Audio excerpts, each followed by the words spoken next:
Hermano, tomen su Biblia. Nosotros tenemos un lema aquí. Esta iglesia se llama Casa de Dios. Así se llama la iglesia. Cuando llegamos aquí, esto era una casa, entonces, como es de Dios, no tuvimos mucho que pensar, así que le pusimos Casa de Dios. Y tenemos un lema que es de John Austin, un pastor que ya murió hace como 2 años acá, estadounidense, y nosotros lo hicimos nuestro. Entonces, nosotros tomamos nuestra Biblia, así nuestra Biblia, y decimos, esta es mi Biblia. Esta es mi Biblia. Y soy todo lo que ella dice que soy. Todo lo que ella dice que soy. Y tengo todo lo que ella dice que tengo. Todo lo que ella dice que tengo. Puedo hacer hacer todo lo que ella dice que puedo hacer. todo lo que ella dice que puedo hacer. Mi mente está abierta. Mi mente está abierta. Mi corazón está receptivo Mi corazón está receptivo para recibir para recibir la siempre viva, la siempre viva, poderosa semilla de la palabra de Dios. Nunca más, nunca más, nunca más, nunca más, nunca más, nunca más. seré igual. Seré igual. En el nombre del Señor. Amén. Démosle gloria al Señor. Amén. Gloria a Dios, gloria a Dios, gloria a Dios. Amén.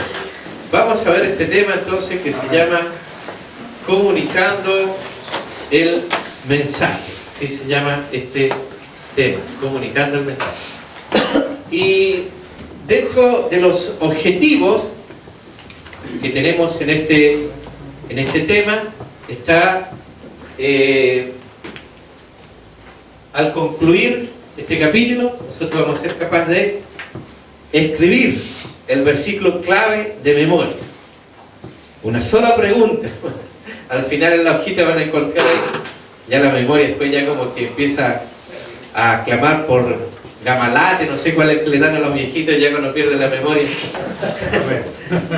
Y es complicado porque le dan esas pastillas y ellos se olvidan tomarlas, así que igual que los que comen pasas se olvidan de comer las pasas. Es re complicado. Identificar 6 principios importantes para comunicar el Evangelio. Identificar una referencia bíblica que provee una fórmula para comunicar el Evangelio a las personas de otras culturas. Amén. Así que ya este es el quinto, este es más cortito y al final lo dejamos ahí a nuestro pastor Gesualdo. Así que ha sido muy cansador para nuestro pastor. Estos 3 temas se nota que lo preparó bien, están bien preparados, están bien desarrollados, y gracias también por la participación de nuestro hermano Juan, que anda lesionado, anda como Jacob. Sí. Así que damos gracias al Señor por todo esto y también por la participación suya de usted, porque sin usted no lo podríamos hacer esto. A nuestro hermano también que anda acompañando a nuestro pastor Gesualdo de Temuco, ¿no es cierto? Temuco. Así que, y gracias a pastor Carlos también que anda con sus hermanos de Puerto Montt. Y a cada uno de ustedes, como le digo. Ya. En el capítulo 3 se estudió sobre el mensaje de evangelización. En el 4 aprendimos que usted y yo somos el mensajero del Evangelio, y en esta sección se enfoca en el proceso de comunicar un mensaje de evangelización, la comunicación, ser un buen comunicador. Entonces, la comunicación eficaz es el arte de transmitir un mensaje de una persona a otra de una manera tal que se recibe sin distorsión. Entonces, la más grande preocupación de evangelización es que el Evangelio sea compartido de tal manera que sea entendido y aceptado. Eso es muy importante, que sea entendido y aceptado. Entonces, el gran problema es que al comunicarnos nosotros como que tenemos nuestro propio idioma, nuestro propio lenguaje. La ilustración que siempre se ocupa para explicar esto es estas 2 personas que van conversando en la micro y detrás lo van escuchando otras personas y comienzan a hablar de la hermana Juanita y una a la otra le dice, no, ya no camina más. Entonces, imagínense la persona que viene atrás, dice, quedó inválida, ya no camina más. Y dice, no, si ya murió, ya está muerta. Entonces, imagínense la otra que ya murió. Y después escucha, no, si se fue a Egipto. Entonces, imagínense la conclusión es que esa grande ya no camina más, está muerta, esto se fue a Egipto. Entonces, ese es el lenguaje que nosotros ocupamos, ¿no es cierto?, para entenderlo. Lo entendemos nosotros, ¿verdad? Pero un inconverso no entiende esas cosas. Nosotros tenemos hasta nuestro propio chiste. Y los inconversos se ríen nomás para no pasar por torto, pero no entienden ni jota de qué se está hablando. vamos a hablar de la comunicación. El versículo clave, me estaba olvidando. Filemón, en el verso 6, dice: para que la participación de tu fe sea eficaz en el conocimiento de todo el bien que está en vosotros por Cristo Jesús. Amén. Y ahí nos vamos a la comunicación evangelista. Aquí hay 6 principios importantes de comunicar el evangelio. La comunicación evangelista debe incluir los elementos humanos y divinos. O sea, la comunicación evangelista es diferente de otro tipo de comunicación, porque en este caso la palabra de Dios, Dios el Padre, el Hijo y el Espíritu Santo están envueltos en este proceso de la comunicación evangelística. Amén.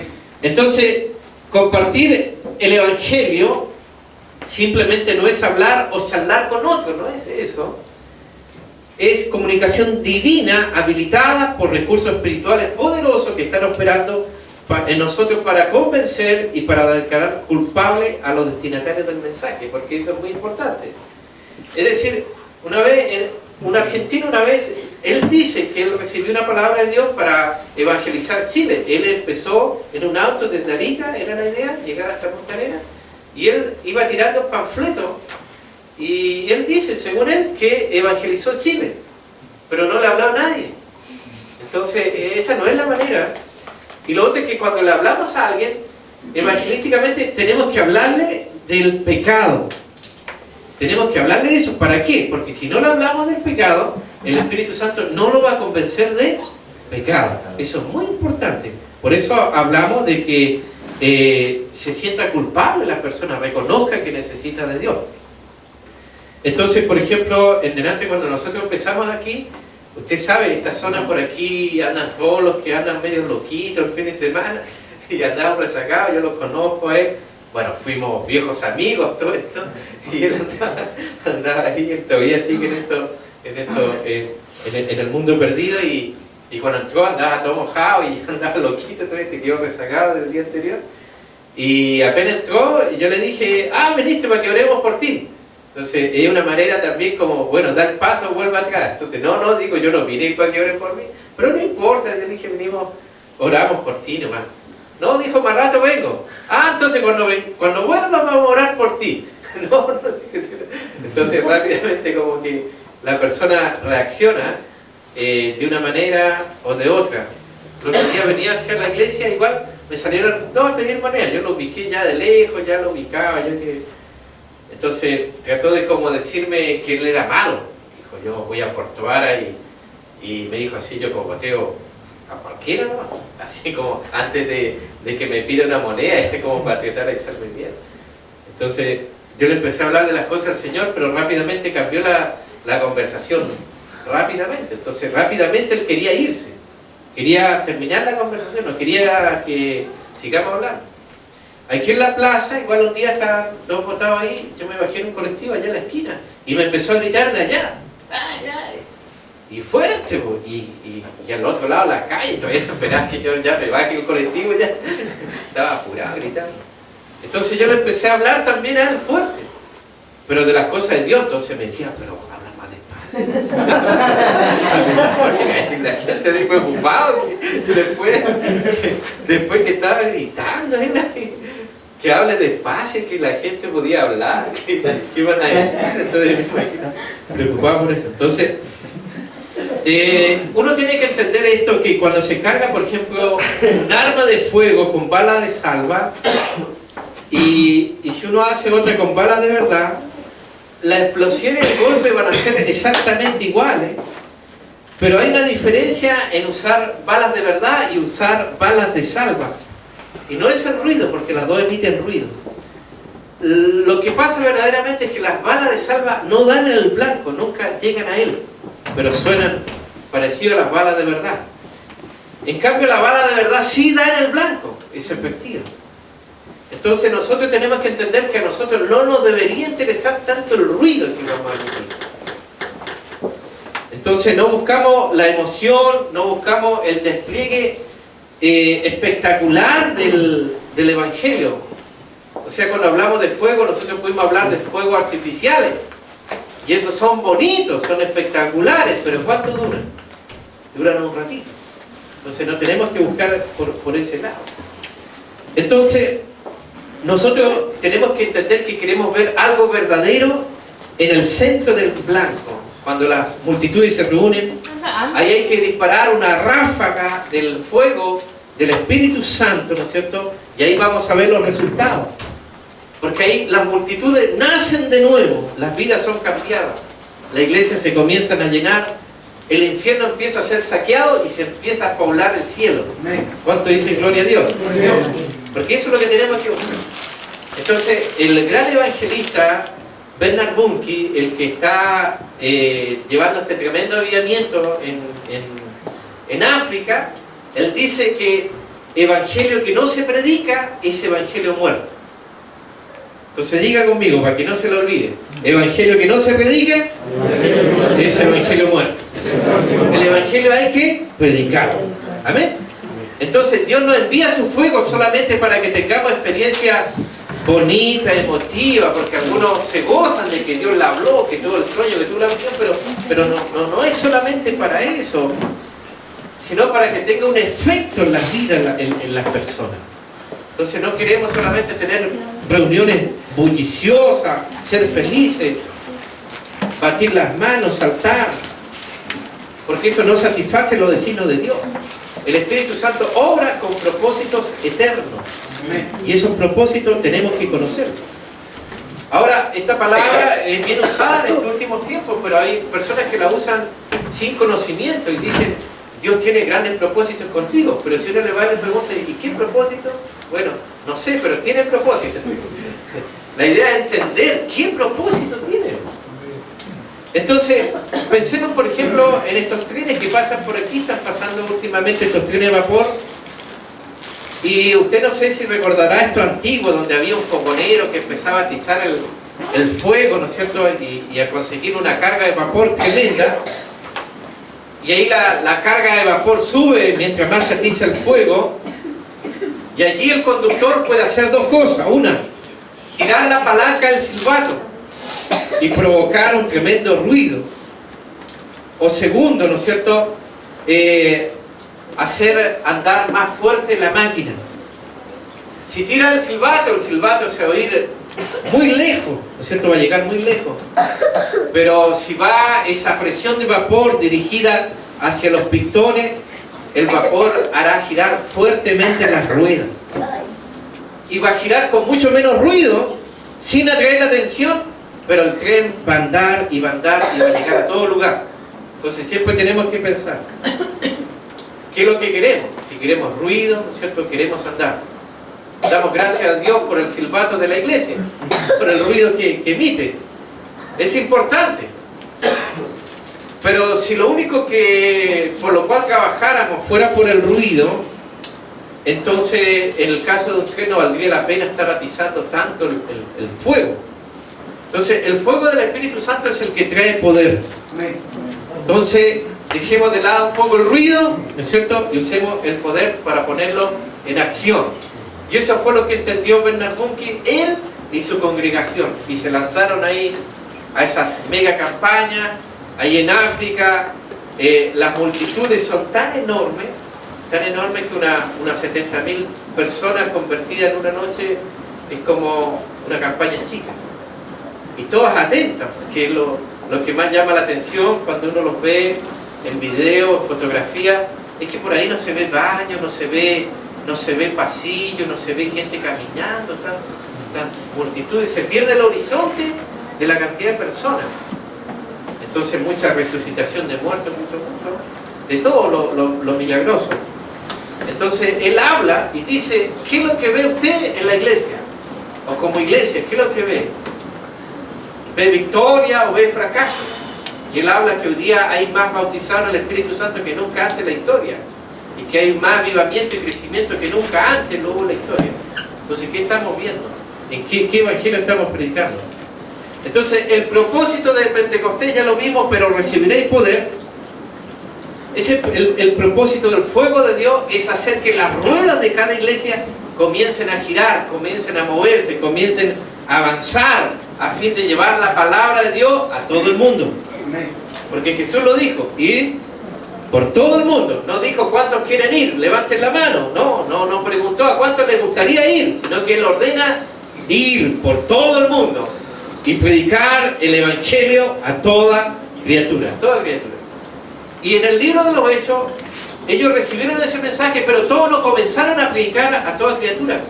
Recuerden que esto partió en un medio netamente judío. De ahí se sacó la idea del culto, todo esto. Los primeros que iban a predicar, predicaban en sinagogas judías. De ahí se sacó toda la idea que nosotros hoy día hacemos. Y cuando salieron, ¿no es cierto?, la etapa eran claves, ¿no es cierto?, Jerusalén, Judea, la región, después Samaria, ¿no es cierto?, hasta la última la tierra. Pero cuando ellos salieron de Jerusalén, o salieron ya de Judea, llegaron a los samaritanos, y después fueron a otras ciudades, pero le comenzaron a predicar a pura gente judía. Estaban mal entendiendo el mandamiento de predicar a toda criatura, solamente a judíos se les predicaba. Ese es el periodo de transición. Y después ellos entendieron, ya en esos 10 ya comprendieron que Dios no hacía acepción de personas, porque caía el Espíritu Santo sobre toda persona, sobre gentiles y judíos, y de esa manera comenzaron a entender que ellos habían mal entendido esto y que no estaban dando pleno cumplimiento al mandamiento de Dios. Y eso nos puede pasar a cada uno de nosotros, según vayamos teniendo revelación de las cosas de Dios.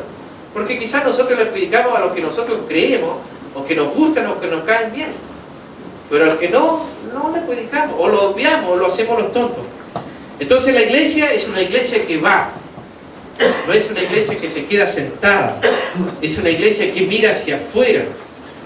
Y cuando miramos hacia afuera, lo primero que vamos a tener de revelación es que vamos a ver al Señor moviéndose en todo el mundo. Amén. Entonces nunca generalicemos. Lo que más hemos tratado de enseñar en el Instituto de la Iglesia es que nunca generalicemos por una situación X que nosotros estemos pasando, una situación particular, digamos que la iglesia está en derrota o está fracasando. Hay pastores que a veces han dicho, están destruyendo la iglesia con la batería, con el bajo, con la guitarra, con los saltos, con los gritos, con los silbidos. Pero esa es una experiencia personal. La experiencia general de la iglesia siempre ha sido en victoria. En el libro de los Hechos está la historia, ¿no es cierto?, de la iglesia, y el libro siempre habla de crecimiento, siempre habla, en este caso, de victoria, de avance, siempre habla de crecimiento de la palabra, que traía crecimiento numérico, geográfico y espiritual, y el libro termina abruptamente de esta manera, y dice, predicando el reino de Dios y enseñando acerca del Señor Jesucristo abiertamente y sin impedimento. Nunca ha habido algo o alguien que haya podido detener el avance de la iglesia. Nadie. Lo más tonto que podemos hacer, lo más necio que se nos puede ocurrir en alguna vez en la vida, es tratar de detener el avance de la iglesia, colocarse como un burro atravesado ahí en el camino de la iglesia, porque ahí simplemente lo van a hacer a un lado. Eso le ha pasado a todos los que alguna vez en la historia han tratado de detener el avance de la iglesia. Así que nosotros tenemos que apoyar la obra de Dios. ¿Cuántos dicen amén? Amén. Entonces nosotros vemos que tiene que ser a todas las clases de personas. Todas clases de personas. Ricos, pobres, educados, incultos, civilizados, salvajes. Y Pablo confirmó esto cuando él dijo en Romanos 1:14, a griego y a no griego, a sabio y a no sabio, soy deudor. Entonces él dijo que él era deudor porque había recibido el Evangelio, ¿no es cierto? Y él debía compartirlo a otros. Y él sentía esa responsabilidad hacia toda persona en todo lugar. No había ninguna distinción de clase en la mente de Pablo. Entonces todos necesitamos del Evangelio. Y no había nadie demasiado pobre, ni demasiado rico, demasiado religioso, demasiado pagano, demasiado cercano, demasiado lejano. Porque no se podía manifestar favoritismo al comunicar el Evangelio. Entonces por eso a Pablo, a él le faltó tierra para llevar la palabra de Dios. Si él hubiera sabido que existía América, lo llena esto del Evangelio. Él hablaba en estos términos. La Biblia hablaba acerca de ese ministerio, que él llenó toda Asia, las regiones, habla de Galacia, Frigia, Macedonia, todas esas regiones, dice, la ha llenado toda con el Evangelio de Cristo. Imagínense después. Y no había radio, televisión, buses, aviones, no había nada de eso. Ni autos. Ni mucho dinero, ni tanta gente. Y a veces se hablaba, ahí vienen los que trastornan el mundo. Eran dos. Y a veces ahí viene el que tiene trastornada la ciudad, el imperio. Era uno, Pablo. Entonces nosotros decimos que somos muy pocos, somos muy pobres. Excusa no queda ninguna, porque con uno solo hacía Dios grandes cosas. Pero era una persona que se disponía. Entonces, si Jesús lo ha salvado a usted, eso significa que Él está orando en su vida y hay que comenzar a ayudarle a otros, ¿no es cierto?, a Jesús, a salvar a otros por intermedio de nuestra vida. Entonces el Espíritu Santo ya ha venido sobre nosotros, tenemos que levantarnos y ponernos en acción. Eso es lo que nos falta. Pablo por eso decía, ¡ay de mí! Si no anuncio el Evangelio. Y hay de todo aquello a quienes dejamos de predicarse. Entonces también tenemos un ay nosotros. Ahora, lo otro es ser equilibrado entre grupos e individuos. La tendencia entre muchos creyentes está en estar satisfecho con las multitudes. Y se gasta mucho tiempo en los púlpitos. Pero el individuo está perdido en la muchedumbre, ahí está perdido. Y a pesar que hay tantos medios de comunicación. Entonces no hay ningún sustituto para el contacto personal. Es importante tener contacto con las personas. Entonces Pablo ministró a veces a grandes multitudes, pero su ilustración de cuando ministró a la iglesia de Tesalónica, él dice que fue de una nodriza que cría y cuida a sus propios hijos y como un padre a sus propios niños. Eso está en primera de Tesalonicenses, capítulo 2, en el verso 7 y en el verso 11. Verso 7 dice, antes fuimos tiernos entre vosotros, como la nodriza que cuida con ternura a sus propios hijos. Verso 11, así como también sabéis de qué modo, como el padre a sus hijos, exhortábamos y consolábamos a cada uno de vosotros, cada uno. Entonces la manera personal era muy importante. Entonces él equilibró su esfuerzo entre los grupos y los individuos. Entonces, por ejemplo, Jesús evangelizó multitudes, pero él también compartió el evangelio con individuos. Por ejemplo, con la samaritana, con Nicodemo, ahí en la noche, con Zaqueo y con muchos otros. Entonces tenemos un gran privilegio. Cuando usted abra su Biblia ahí en Hechos capítulo 10, ahí va a ver que se le apareció un ángel a Cornelio. Y vemos que ese ángel no podía mencionar el nombre de Jesús o hablar de salvación o hacer evangelismo. Porque ese santo y gran privilegio no estaba reservado a nosotros. Diga a mí. Amén. A mí me estaba reservado, diga ese privilegio. Diga gran privilegio. Gran privilegio. Entonces todo lo que el ángel podía decir era, envía pues ahora hombres a Jope y a venir a Simón, el que tiene por sobrenombre Pedro. Era lo único que podía decir. Y vemos que el ángel tenía poder, pero tenía que guardar ese privilegio de predicar el evangelio para Pedro. Entonces Dios nos place llamarnos y enviarnos a llevar efecto sus planes. Y eso es maravilloso, eso es muy importante. Entonces nosotros cuando leemos ahí en Hechos capítulo 10, nosotros vemos ahí lo que sucedió en cierto momento. De pronto cuando él está hablando, de pronto, ¿no es cierto?, vemos que el Espíritu Santo lo interrumpe. En el verso 44, mientras aún hablaba Pedro estas palabras, el Espíritu Santo cayó sobre todos los que oían el discurso y le salvó la predicación. Así que cuando le toque predicarte clamando, cae Espíritu Santo, sálvame, no haya cómo terminar. Porque a veces somos así cuando predicamos, no sabemos cómo empezar y después que empezamos no sabemos cómo terminar.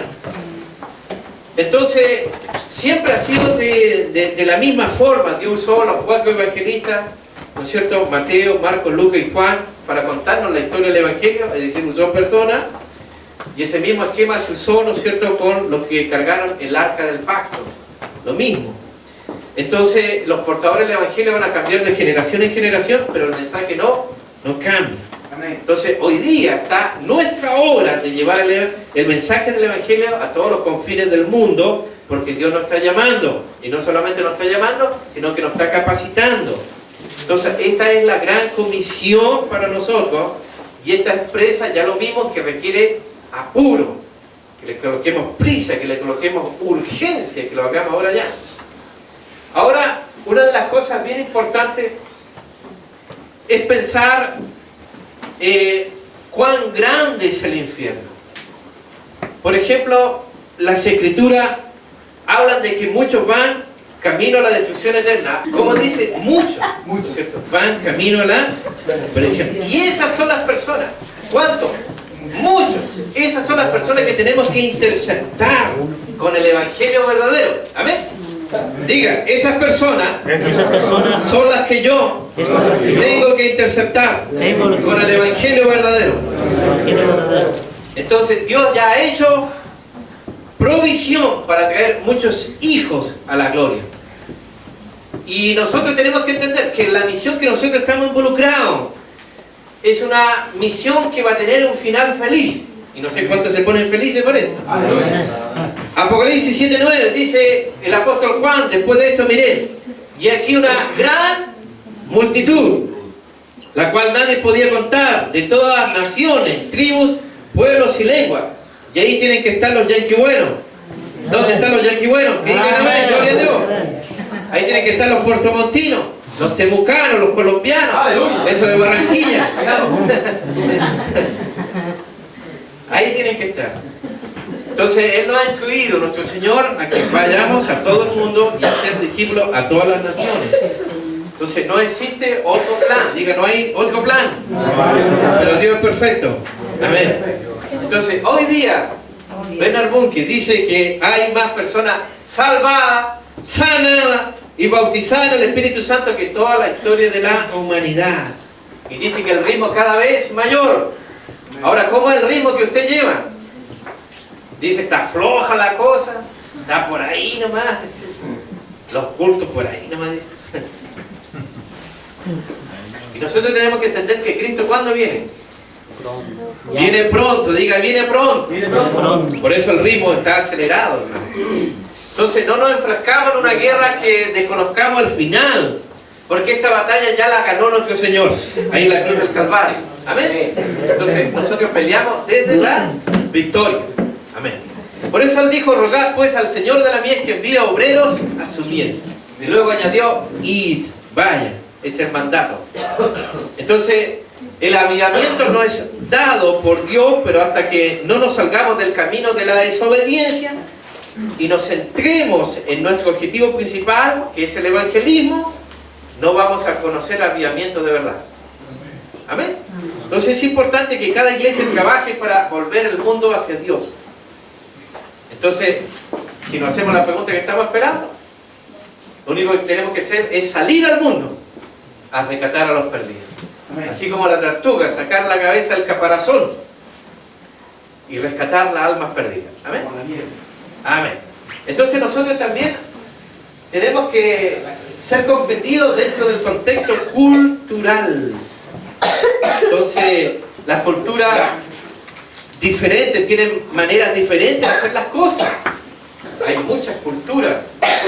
Con los contactos que yo he tenido, ellos me hablaron de muchas cosas, de maneras que hacen diferentes las cosas. Por ejemplo, uno que estuvo en el Amazonas, él decía que su gran problema con lo que fue allá y lo aceptaron, era que de pronto el rey dijo, te voy a dar a mi hija para que te cases con mi hija. Entonces dijo, le caí demasiado bien. El problema era cómo yo me iba a casar, y si no me casaba me podían cortar la cabeza. Y él nunca se pudo acostumbrar a andar a pies pelados, así que usaba zapatillas y con un ramito, dijo, chiquitito, pero con zapatillas. Y un día, llorándole al Señor, dijo que de rabia, porque no se solucionaba el problema y ya llegaba el día del casamiento, de rabia rompió, hizo pedazo añico, hizo la zapatilla. Y ahí comprendió que al rey le habían gustado sus zapatillas y por eso le había regalado la hija. Se terminó el matrimonio y se terminó el matrimonio. Culturas diferentes. Tenés que ir preparados como culturalmente. Los misioneros que han venido acá a Chile y que le han servido, por ejemplo, guatita, para ellos ha sido tremendo. Yo me han conversado, por ejemplo, para ellos comer guatita es como, no sé, pues como estarse comiendo la propia lengua. Entonces, las comidas para algunos es tremendo eso, por la parte cultural. Entonces tenemos que pensar en eso. Pablo era transcultural. Él fue, por ejemplo, a Listra, un lugar remoto. Ahí recibió una pedrada, ¿no es cierto?, porque creían que eran dioses que habían descendido ahí. Y como ellos no aceptaron eso, parece que los otros se enojaron, que pesquemos la pedrada, y ahí lo dejaron como muerto. No lo mataron porque pensaron que estaba muerto. Y ahí muchos creen que recibió esto, en este caso, un milagro, murió y resucitó de nuevo, y ahí se gestó todo eso. Pero en Berea, la iglesia lo recibió alegremente y verificaba, ¿no es cierto?, lo que estaba ahí en la escritura, si era como Pablo decía, porque estaban buscando la verdad. Entonces, las muchas diferencias culturales, lingüísticas, políticas, educativas y nacionales de la actualidad son un desafío, pero ellas pueden superarse y el evangelio puede ser expresado de una manera aceptable. Entonces, en algunos lugares realmente es complicado. Y, por ejemplo, de estos que son preparados por la misión Whitney, que tienen mucha capacidad, tienen que ser reclutados a una temprana edad y tienen que tener mucha capacidad intelectual, con la idea de que vaya a aprender un dialecto o algo y haga alguna traducción de la Biblia, se puede pasar toda su vida. Y entre ellos, cuando conversaba con ellos, ellos me decían, o sea, en algunos lugares es muy difícil hablarles de algo porque no existe el concepto. Por ejemplo, ¿tú cómo vas a ir a hablar de la lluvia en un lugar donde nunca ha llovido? Entonces tú le dices, no, si de esto es la lluvia de bendiciones, ¿qué visto? O la blanca lana, si nunca han visto la lana. Entonces, ¿cómo tú le explicáis ciertas cosas? Es realmente un problema, cómo explicar algo. Siquiera aquí a Argentina nomás ya algunas palabras cambian, ¿no es cierto? Y algunos se van a meter en problemas cuando van allá por hablar de cierta manera. Entonces, para entender una cultura exige buena disposición para ajustarse a su pensamiento y a su conducta. Entonces, eso es importante entenderlo cuando nosotros pensamos transculturalmente. Entonces, el evangelio debe presentarse de tal modo que se entiende por los oidores, que la gente comprenda, entienda. Hay que ajustar el vocabulario. Pablo sabía hablar mensajes sencillos como mensajes muy elevados. Cuando le habló a Agripa, a todas estas personas, los judíos cuando lo acusaron, contrataron un orador profesional para acusarlo, y el que lo estaba escuchando, escuchó a este orador profesional, y el otro usó mucha elocuencia, y el otro no le gustó para nada que lo hayan anulado un poquito, y Pablo, cuando partió, dijo, yo sé bien que eres juez hace mucho tiempo, ¿no? De buena manera voy a hacer mi descargo, mi defensa. Con eso lo dijo todo. ¿Por qué? Porque el otro era tan capacitado que era capaz de, lógicamente, entender un mensaje. Lógicamente. Entonces hay gente muy capaz. Y tú tienes que también preparar mensajes para gente que es muy incapaz. Entonces tienes que estar preparado para todo. Ahora, nosotros tenemos que entender que el mensaje debe presentarse de tal modo que se entienda el vocabulario, la entrega, todo eso. Y Pablo lo reconoció. Eso está ahí en Hechos 26, 18. Ahí hay un modelo para la comunicación eficaz del evangelio a las personas de otras culturas. ¿Cómo dice? Para que abras sus ojos, para que se conviertan de las tinieblas a la luz y de la potestad de Satanás a Dios, para que reciban por la fe que es en mí. Entonces el evangelio tiene que presentarse de tal manera que abra los ojos de las personas, que ellas puedan volverse de la oscuridad espiritual a la luz, que ellas puedan volverse del poder de Satanás a Dios, que puedan recibir el perdón de pecado a través de la salvación, que ellas puedan recibir una herencia espiritual a través de la santificación por la fe. Pablo lo hizo, por ejemplo, cuando llegó a Éfeso. Ahí mucha gente quemó los libros de magia. Éfeso, el gran centro de la droga, donde se preparaban los brebajes, que hasta el día de hoy son utilizados. Ahí se quemaron muchos libros, muchas fórmulas mágicas de ese tiempo. Y Éfeso es muy importante porque en Apocalipsis ahí sale que la drogadicción, la delincuencia va a ir en aumento, que lo que conocemos es mucho más. Pero hasta ese punto llegar a sacar gente de ahí, de las magias, del macumba, ¿no es cierto? Magia negra, roja, blanca, y todo lo que hay, sacarlo de ese mundo de la brujería y hechicería. Entonces, de esa manera tiene que ser presentado el Evangelio. Y el evangelista, cuando presenta el Evangelio, no se va a poner a hablar del diezmo. Y después va a preguntar cuántos quieren pasar a recibir al Señor. No, tiene que hablar, ¿no es cierto?, su tema centrado. El evangelismo, el propósito, ¿no es cierto?, es que la gente se salve. Y los minutos que tenga, los pocos minutos que tenga, ¿no es cierto?, tiene que jugársela para que la persona acepte al Señor.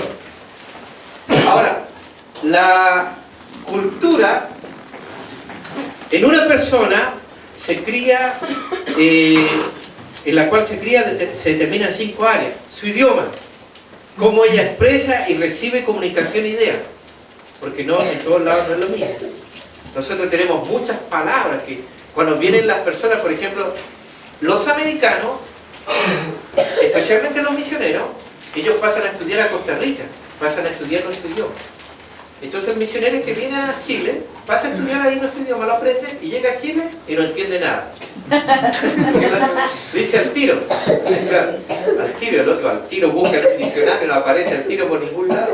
Entonces empieza a buscar todas las palabras que nosotros usamos y no entiende ni jota, dice, no me sirvió para nada lo que aprendí.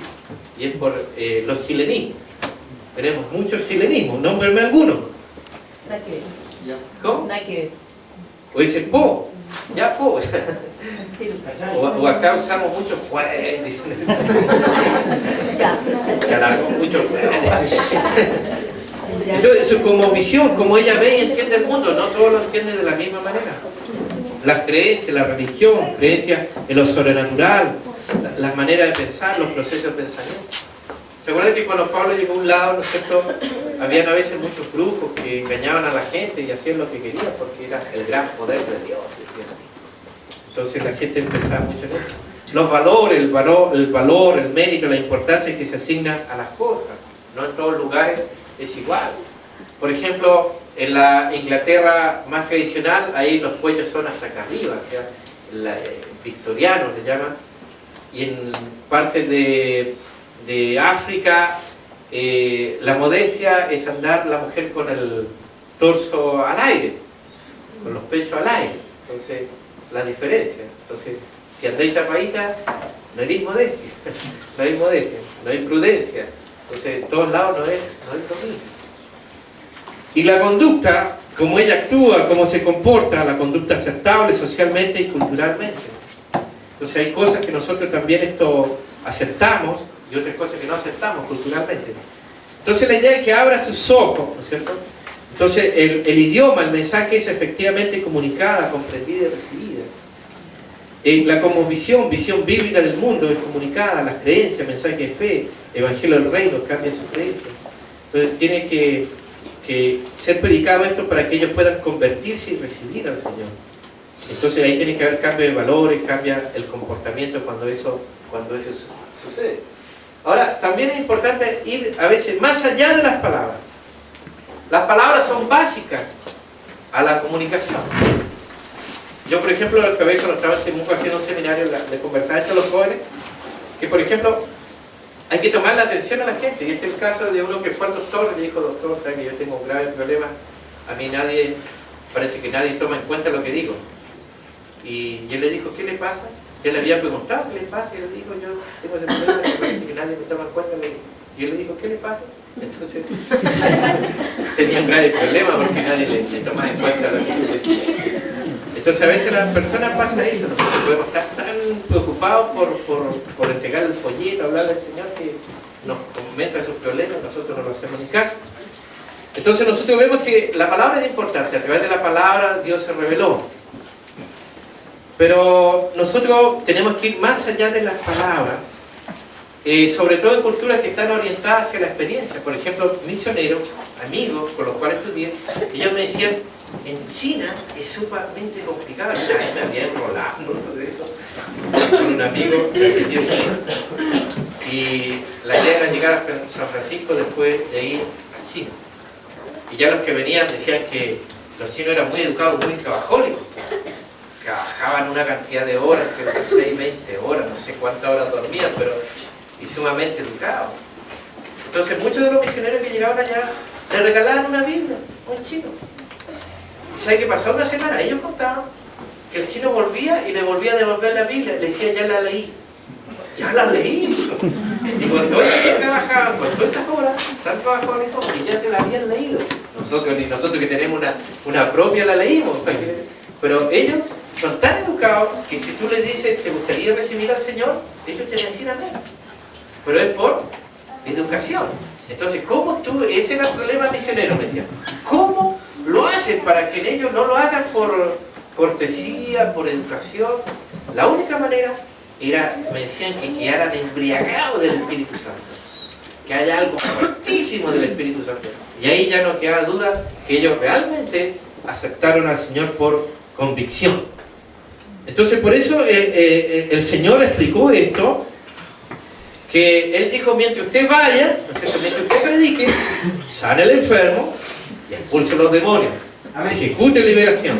Eso es la parte práctica, no solamente hablar. Entonces, la comunicación del Evangelio está más allá de la presentación verbal, la demostración de vida, de poder. Por ejemplo, les contaba hace muchos años acerca de un anciano, pobre, enfermo, y esto puede pasar también en cualquier ciudad, en cualquier lugar, que se enfermó y la casa estaba completamente arruinada, o sea, prácticamente casi ni servía. Estaba tan viejito y tan enfermo que no se podía cuidar solo. Entonces, los vecinos, porque usted sabe cómo son los vecinos, informaron a las autoridades de la ciudad que el viejito estaba mal, que la casa estaba mal, todo eso. Así que la primera que lo visitó fue un asistente social y le ofreció consejos. Le trajo unos folletos de Lisi, de Home Center, ahí le trajo hartos folletos de algunos supermercados, de algunas farmacias también, de unos folletos de cómo alimentarse mejor y cómo arreglar su casa. Y ella creía que con eso esto le iba a arreglar la situación. Y le aconsejó, le dijo, mire, si usted come debidamente y arregla bien su casita, todo va a ser mejor. Pero ya vemos que, tal como los vecinos, no hicieron nada por el viejito. La asistente social no hizo nada. Le vino a hablar, le tiró su folleto, pero no hizo nada. El problema fue tan grave que llegó a oído de una periodista. Y la periodista le hizo una entrevista. Y en la entrevista le dijo, yo le voy a hacer un reportaje especial que voy a llevar a cabo porque voy a hacer un reportaje sobre la pobreza. Y dice el testimonio de la periodista que quedó tan impresionado con la situación del viejito y donde vivía, que esa noche no pudo casi comer su comida ahí en el club de golf.